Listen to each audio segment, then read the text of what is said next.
in terms of accepting the wound and receiving the wisdom of the wound, are we embodying it? Are we bearing it?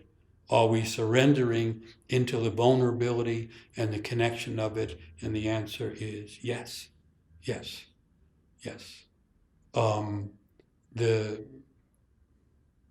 vulnerability, so that's why sometimes I'm saying this is not a heroic path, because vulnerability is required. Vulnerability is required for healing. You to go someone to get your wound healed, and you have to be open and allow someone to work on it. By the way, the first thing they have to do, if it's a physical wound, is split it further, clean the edges of it and so on, in order to bring it back together. And so we have to offer ourselves. If we want to have healing in terms of psychology, often we have to find a counselor or a therapist or a wise friend, and we have to be vulnerable and name it and offer ourselves in kind of a submission to the energy of someone else. And so vulnerability is really important, even though we've been educated mostly not to be vulnerable or to avoid being vulnerable and not show our vulnerability.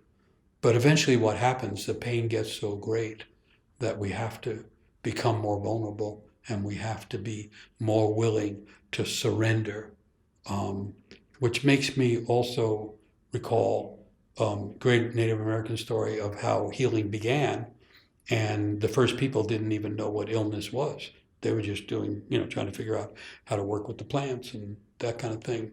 Why is it dark at night? And people got sick and they didn't even know what sickness was. But the people that got sick were starting to die. And so something had happened. And in the ancient story, it starts with 4 people.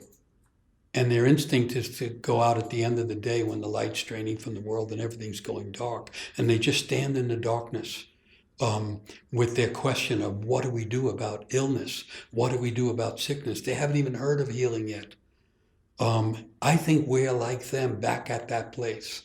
And in this story, what happens is the one they call it the one who made the world spoke to them, because it was back at the beginning and the creator was closer to the creatures that have been created. And then the creator says to them, listen, in this world, the world of the earth, for every illness, there's a cure. For every sickness, there's an antidote. For every problem, there's a solution. So there they got from the darkness, first of all, knowledge. Second of all, healing, knowledge about healing. And so we're back in that place. We're in the darkness. No one knows what the future is. Changes are happening so fast. So many things, radical changes all the time. No one can predict what's really going to happen. So we have to allow ourselves to be vulnerable personally, but also vulnerable in the sense that we don't know. That's a vulnerability. But that's the only step before learning something that we do know. We have to not know before we can know. And so we're like those first people standing in the darkness. And the wounded healer's path is the willingness to not know. In the wounded healing path, it's not that you have all the medicines and know how to treat everything. That's the fantasy of modern medicinal heroicism. It's that there's a vulnerability and a willingness to encounter the wound and then encounter the darkness. Wait, I'm not sure. We have to examine this, not sure what to do. The wounded healer is not a know-it-all. It's not a split archetype where one part is the brilliant healer that knows everything. It's actually the wounded and the healing operating and interacting together in the person, but also in the one being healed.